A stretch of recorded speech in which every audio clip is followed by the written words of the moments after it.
You guys think you want him to sing that one again sometime? Yeah.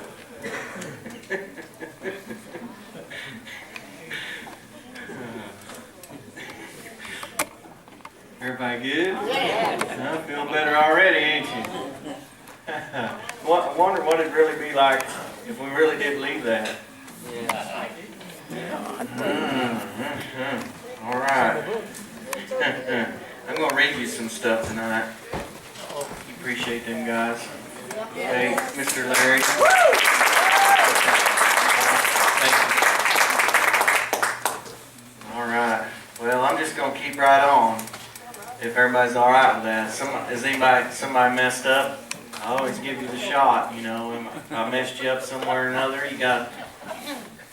Huh? No? All right. Good, because I got one. All right? We talked about last week, you know, we talked about man's authority, right? And that God gave man authority. Religion has tried to teach us that, well, God's in control, and everything that happens is the will of God, right? That's what religion's taught us. But that's not what the Bible tells us. Come on, the hymnal might say that. But that's what's the matter with us. We've had songbook theology. When it's time we got back to the Bible said that God gave dominion, gave authority, gave control of the thing back to man. And then the enemy come along and tricked man out of it. And now he's got it, and he's running all over wild with it, you know. And then Jesus shows up and takes it back from him and gives it back to man. So now since the cross, since Jesus bled and died and rose again, now man, that's me and you, we've been put back in our rightful place.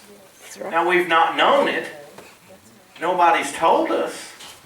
We've just went to church and sang songs and heard sermons about you need to behave and act better and love your neighbor. Go home, do your best. Right? Nobody's told us that our position has been restored. We're now no longer vulnerable and susceptible to the enemy and his lies. We just let him keep right on ravishing through just like nothing ever happened. And he's hoping that we don't find out that we've been reinstated. Right. We now have the authority back in our possession, and he no longer has any. And if he's going to use any, it's going to become, he trick you out of yours and use yours. You have it. And so if he needs yours to operate in the earth, right. I know you guys are going to squirm. The devil no longer has authority to do whatever he wants in the earth. That's right. That's right. Adam gave that to him. Jesus took it back. That's right. Jesus got it back and gave it back to its rightful owner, and that's me and you. Now, if the devil's going to do anything in the earth, he's going to have to borrow your authority. That's good. You're going to have to loan him your authority, your position. You're going to have to believe his lies, and if you'll believe his lies, you're giving him permission to operate and perform that stuff. Right? All right, so you're all right with that. Now, what if I told you the same thing on the other side? Do you know that God also operates by the rules that he himself laid out? That if God's going to do anything in the earth, all right. If God's going to do anything in the earth, he's going to have to use man's authority as well. And if we would believe him, believe his truth, how much power, how much more power would there be for a man in the earth to believe the truth over believing a lie? The lie has power because man believes it. Now what if man came along and actually believed the truth and loaned your authority to God so that God could perform the truth? See, we think God's just going to do, well, he's going to do whatever he wants to do, whenever he wants to do it, however he wants to do it, right? Now look, I'm not saying God's not sovereign. I'm not saying God can't do whatever he wants to do. But I'm saying God's word is true and he's not going to go back on his word. That's right. If God said, I will never ever again, fill in the blank. If He said, I will never ever ever eat again at McDonald's, can God now do anything He wants? So He's trapped by His word. Right? Come on. So if God says He's not going to do something, then He can no longer do anything He wants to do. He's bound by His own word. Now, He's wise enough to watch what He says. Unlike us. But we're going to fix that. Alright? We're going to fix that. Because man is in the balance. Man's authority is being warred over because you and me have the authority in the earth to operate. And so both sides is pulling at us. Both sides pulling at us. One side wants to use our authority. If I can get them to believe me, I can operate. The other side says, if I can get them to believe me, I can operate. So we're in this fight. Right? Alright, let's read something. I want to read to you. You guys are going to help me tonight. Let's see. I want to read Romans 10. Romans 10. Then we'll read some more because I don't want you to just take my word for it, alright? Say the Bible's true. The Bible's true. Everybody say Jesus. Jesus. Now what if we believe what Bon told us a while ago, that we could actually charge the air with that name and back up? What if this many believe? See, it doesn't have power unless you believe it has power. Because people say the name Jesus all the time, don't they? Nothing happens. What if you had so much confidence and belief in the name and how much power the name had, and this many people in the same place believed in the name, and this many people that believed in the name in the same place said the name at the same time? What would be impossible to happen then? I say, is there any believers in here? Yes. Is there anybody in here who believes in the power of the name? Yes. All right, everybody in here say Jesus. Jesus. Oh. Now see, I believe this many people just said that name, that somebody ought to have been healed. If I had a problem, I'd go ahead and check myself, see. Alright, okay, I better read some. I'm just going to show you how much power you have. That'd be alright? Yes. Alright, it's no place to even start and stop, so I'm just going to get in somewhere. So let's say, verse 8. Romans 10:8. But what does it say? The word is near you, in your mouth and in your heart. The word is near you, in your mouth and in your heart. You got that? It's two places, right? You got that? Alright, so two places. That is the word of faith which we are preaching. Everybody say faith. Faith. That if you confess, who confess? If you confess with your mouth Jesus as Lord and believe in your heart that God raised Him from the dead, you will be saved. Alright? Now saved, I can't pass by without saying this, because where I grew up, saved meant you prayed a prayer, repeat after me, and your name's in a book, and you're going to go to heaven one day, and figure it out till then, I guess. Lord, come quickly, right? The devil beats me every day and all this stuff, and suffer long, and that's what saved meant where I grew up. But the definition of the word, the Greek word that was written there is sozo. The definition of the word written there is healed, made whole, delivered, rescued, preserved, protected. Doesn't just mean repeat after me, your name's in a book. And whenever the devil takes you out of here, you've got a place to go.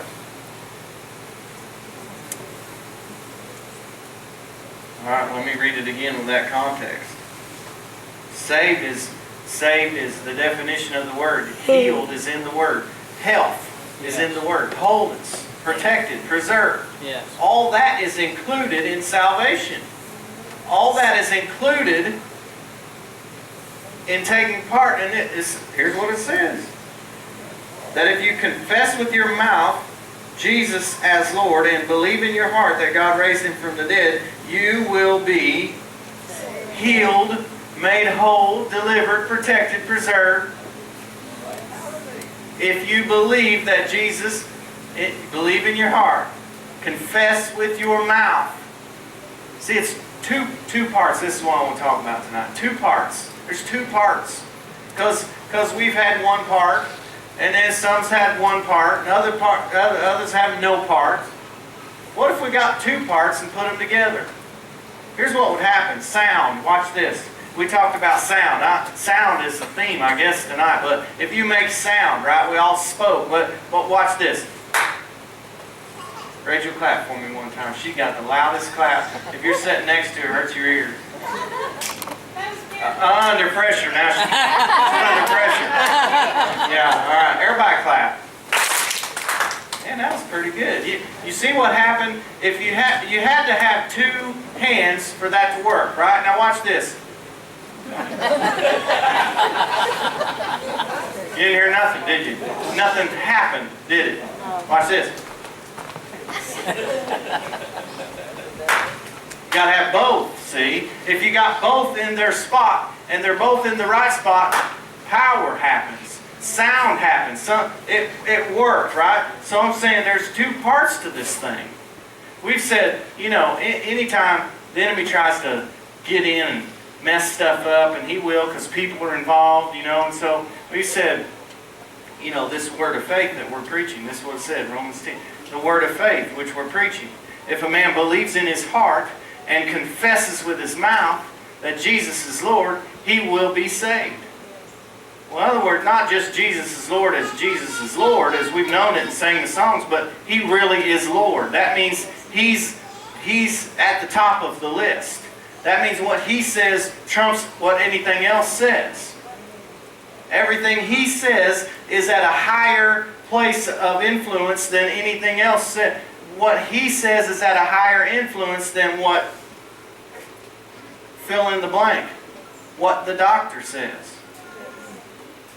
what the banker says, what your past says, what your circumstances say, what your family says, what they said, what they didn't say, whatever.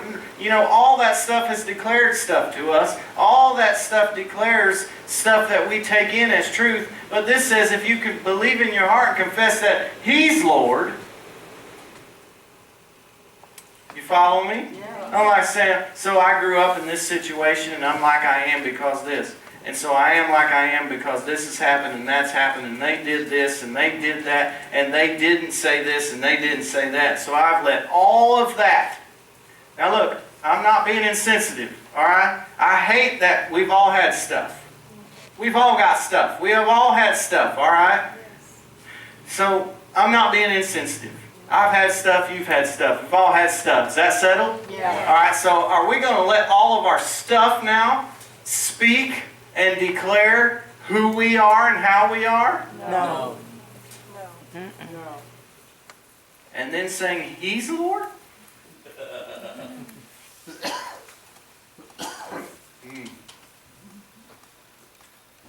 I wonder what would happen if we really did make Him Lord. What if we really, see, it's 2 parts. We've confessed with our mouth that He's Lord.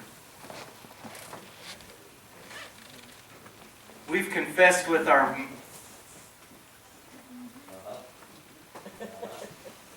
You know why Christians have no respect in the world today?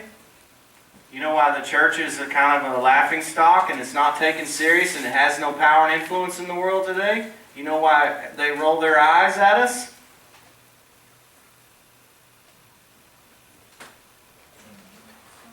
Come on. Come on, everybody needs what we got.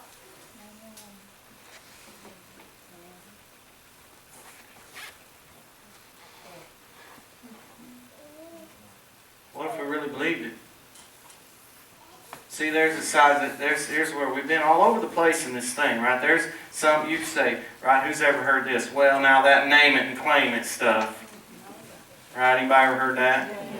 Name it, claim it stuff. Now you can take that stuff and say, well, you confess with your mouth, whatever you confess with your mouth, right? You just confess it with your mouth and you keep saying it, and then it's gonna happen. Right? But you can train yourself. Like you could come here every Thursday night. You could hear me tell you stuff, and you could train your stuff. You could train yourself mentally. You could mentally train yourself to learn how to say the right things and go through your life saying the right things. Come on, we've all seen people that say all the right things, but you're like,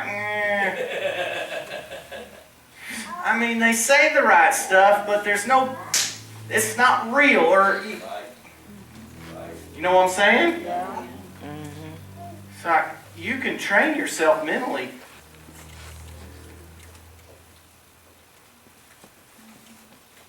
I'm saying the right things. I'm saying I'm, you know, I got my healing, brother.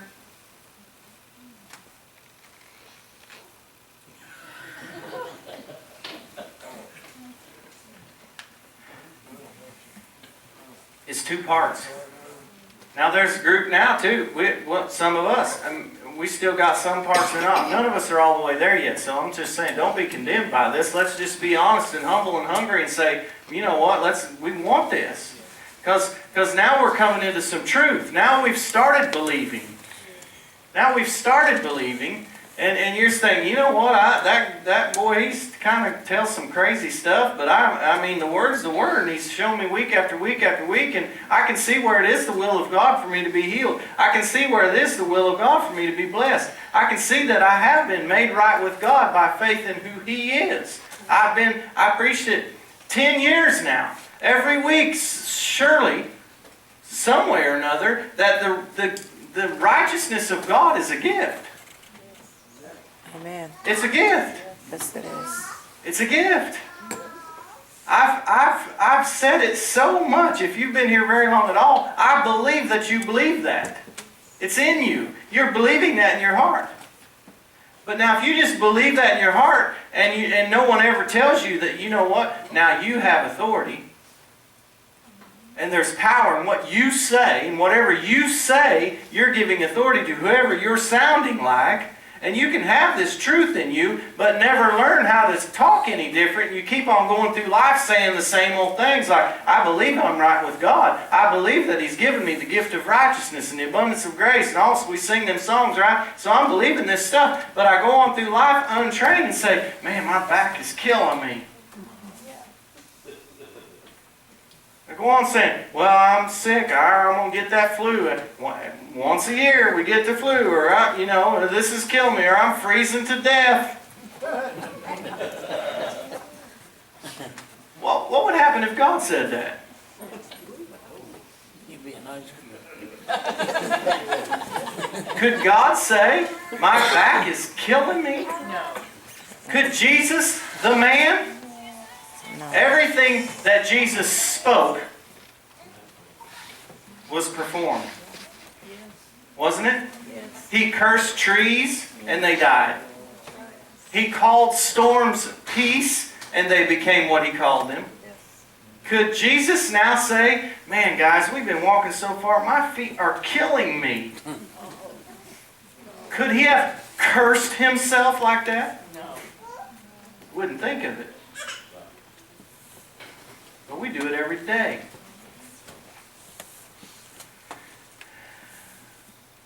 Come on, don't be guilty and condemned over this. Let's just say, you know what, that's right, I'm going to learn better. Here's what we're going to do when we get done.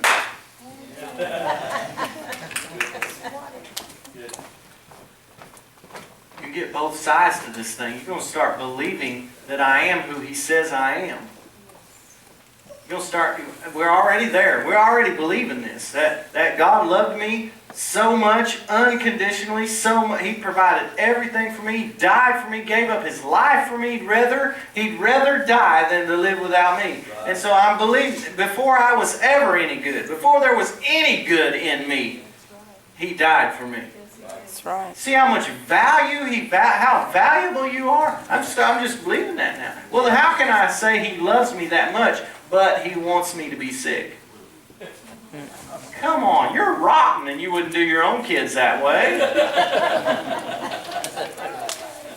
Right? Right. How can we think that it's knowing now how much value we have to Him, how much He loves us, how much He's already done for us? He said, how shall He who did not give up His own Son, would He not, now that we're made alive, withhold anything else? If He gave you the best He had and withheld something else, that would be like He's saying now that something else is worth more. Right. Come on, if He gave up Jesus for you, if He was to withhold something else, that would be Him saying that I'm placing more value on something else than I am Jesus. We know that's not right. That's right. We're qualified for all of it.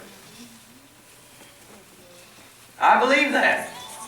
And since now I believe that, go ahead and answer, let them listen in.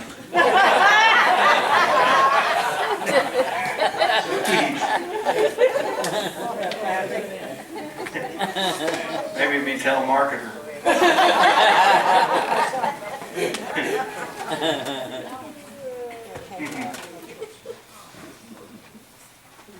I'm just saying, we're believing. Yes, we are. We're believing right. We're believing right more every single day of who we are now. And we've been made right with God, and we're restored. We're sons of God. All because of grace. Not because you've earned that position. Not because you've done enough. It's all by grace. We've been put back in our rightful place as sons of God, all because of grace. You didn't earn it. You didn't perform away in a certain place to get it. All by grace. Alright?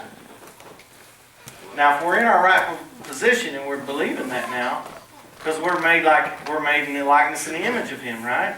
Well, if Jesus had that much power in what He says, if Jesus understood authority, didn't He say, all authority has been given unto me? Yes.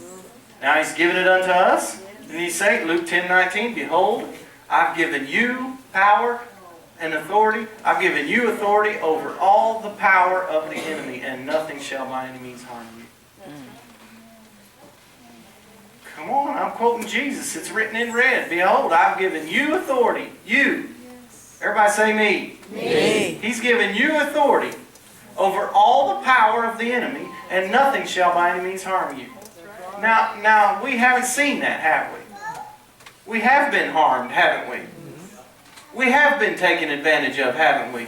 Come on, just be real. How come our circumstances in our life aren't adding up to what it is that Jesus said? Yeah. Because we haven't believed it. We've let the circumstances declare to us what truth are. We've let what's happened and not happened have more say than what He's had to say. And we've believed, well, whatever happened.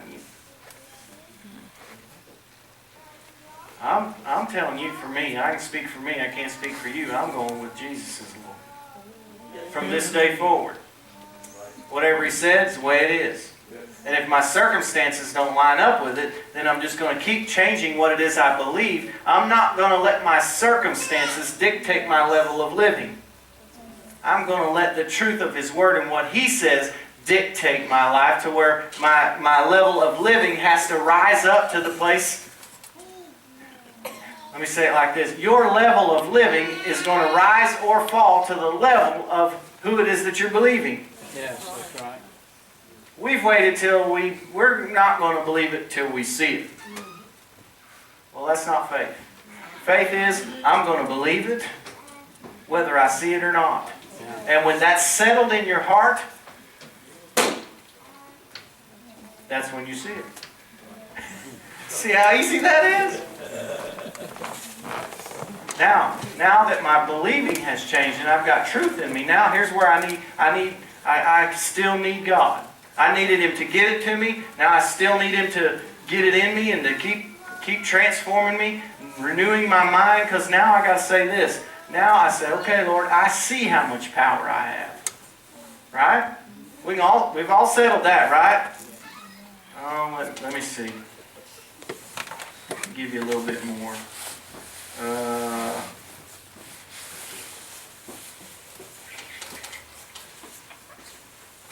You got your Bible on there? Got your Bible on there? Look up 2 Corinthians 4:13. 2 Corinthians 4:13. Zeke, you got one?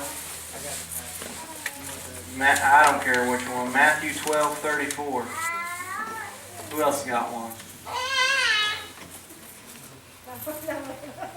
Janice got one. Give me Matthew 15:11, and maybe 18 or so.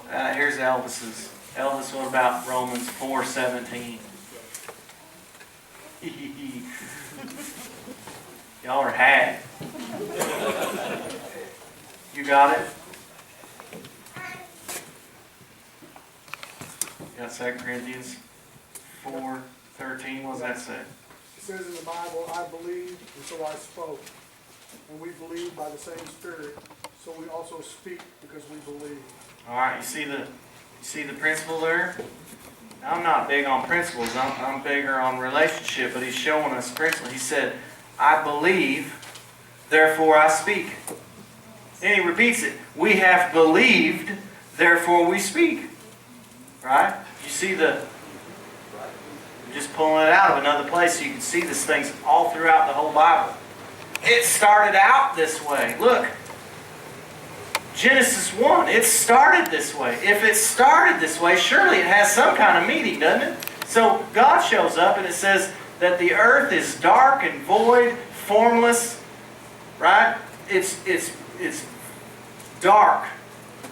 I don't know what all that means or looks like or none. I just know that's what it says. It's dark and void and formless. And it says the Spirit hovered over the waters of the deep.